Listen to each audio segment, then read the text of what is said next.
John, you know this is coming to you. Carving ease. I would agree with you in one sense, that if you're using a terminal sire, the carving ease is important. If you're using a maternal sire, you need to be, and I've done this at home, you need to be very, very cautious.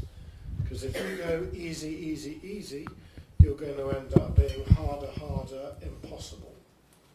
You need to balance it between an easier carver and a more difficult carver. I don't know how many people in this room have ever seen a cow with big wide hook bones. Ever since carving ease has been introduced, they have stopped existing. And I think we are treading a very dangerous path. If we just go easy, easy, easy, you will find yourselves in the world of trouble. And I'd agree. To qualify that, essentially, if you're breeding for smaller and for easy calving, ideally that has a small pelvis to pop out. And if that's the case, you potentially perpetuate that through. So I'd agree with you with regards to you need to be sure what you're wanting to achieve, whether you're going for that terminal or maternal side. But that discussion itself, how often does that actually ever happen on farm? And that was part of what I was trying to achieve there. Any more questions? One right at the back. I haven't heard much about soil nutrition and the effect that can play on animal health.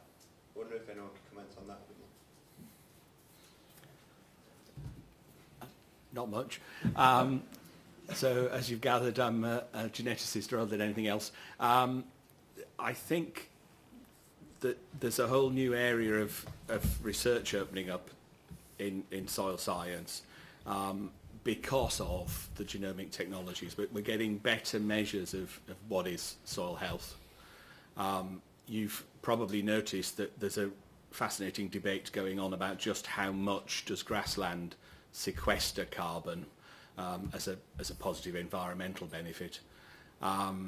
We have a small interest group, they're called, where academics and industry get together, which is actually about the biology of roots and their interaction with soil.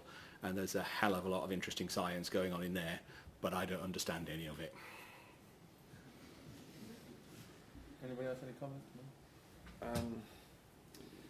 Possibly through the API again, soils have been tested. Obviously we're working on the P&K and all those various ones. We're finding that cobalt and selenium, various nutrients like that are missing from our soil, but it's different over every flock that's involved. There are 12 flocks involved all over Northern Ireland, and it's interesting the different areas, and it is consistent in that area, so it's interesting.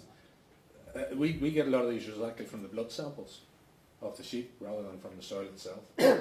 So we've been working and have produced better results, as I showed in one of them there, from extra selenium. This year, one of the trials is half of one part of the flock is covered with one bolus, the other one is covered with another type of boluses, and we're going to see how those do. And those have obviously different nutrients in it. But to go on, something that I didn't cover there would be the worm count. I must have took it out, but the different worm resistances that we have, the white drenches, REOs are completely immune to that. And I'll say Fascinax, because it's what it is in our one, there's absolutely no use with regard to the fluke in our flock. But we know the other ones do work, and we're following through and things like that. But it's important that you do find this out, because there's no point in wasting money.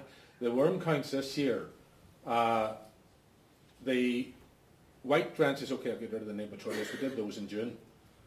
No, it was May.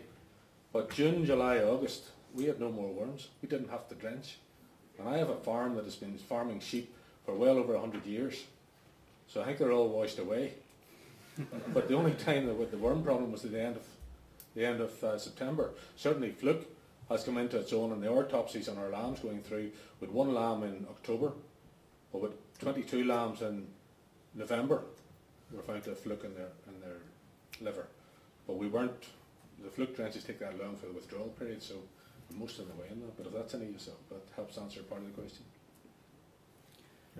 Just on that, just be a little bit wary about always using blood samples whenever you're looking for trace elements. Liver samples are often the better thing, especially when we're talking about copper and things like that. But something to be aware of.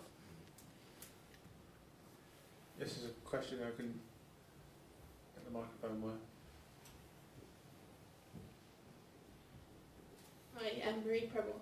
Just a question on national flock, and in terms of what direction you think we're heading in with the stratified flock, rather with highland systems, lowland systems. You've got obviously a hugely productive system, and in terms of what we were talking about earlier with how we communicate to our consumers and the picture that we're selling, do you think with the genetic gains that we can make, that's the picture that our consumers actually will be buying into, or do you actually think this image of the sheep in the hills probably not having the daily live weight gains and kilos per acre? Can we have both happening at the same time? Is that where our UK picture is? Is that our strength in a global production system? Is that, can we have it all at once? Who wants to answer that one?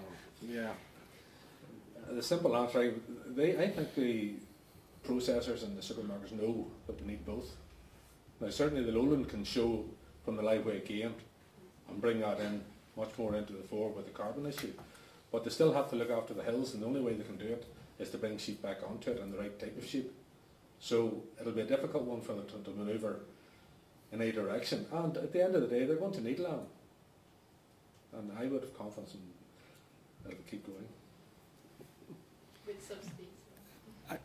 I guess my comment is that if everybody else is making progress through genetics and we don't, then we just get less and less and less competitive. And if our position is just, you know, the premium end of the market, something that's bought as a treat, well, I vaguely remember when it was poultry that was the treat.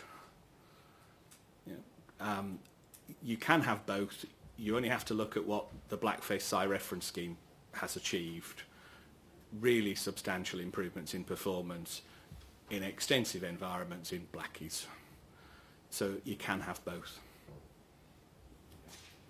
I'd agree. I think you can have both. I think the reality from what was said this morning was that most of us as citizens, you know, you do feel that whenever you see a lamb outside on a hill or whatnot, but the reality is as a consumer, the buy one get one free is often the thing that goes forward. So going to match both of those through genetic gains I think is important. Whether the consumer will put their money where their mouth is a different matter. It's away from the question, but buy one get one free came to my mind. I was looking after the lamb group, and it's the older farmer. We are dependent on you young folk, but it's the older farmer in our group that I'm having a lot of trouble getting it into their head about the gift kilos. But we had 660 lambs went into the plant a few weeks ago, and we get already an analysis afterwards, and they gave away 642 kilos.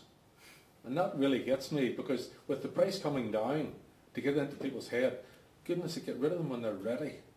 But no, that gets the top price. The fact they're overweight doesn't matter. The fact that they've wasted money on putting an extra 2 kilos on them. And as I said to them, in that particular case, every 10 lambs that you're putting into the plant, you're giving them one free. But it's still hard to get into the older generation. So certainly efficiency-wise, it really riles me, but I have to be careful what I say, both to the processor and our own members. And just very quickly on the sort of carbon footprint life cycle analysis model, what matters so much, particularly in ruminants, is time. Right? Get them finished quicker and you will reduce your carbon footprint.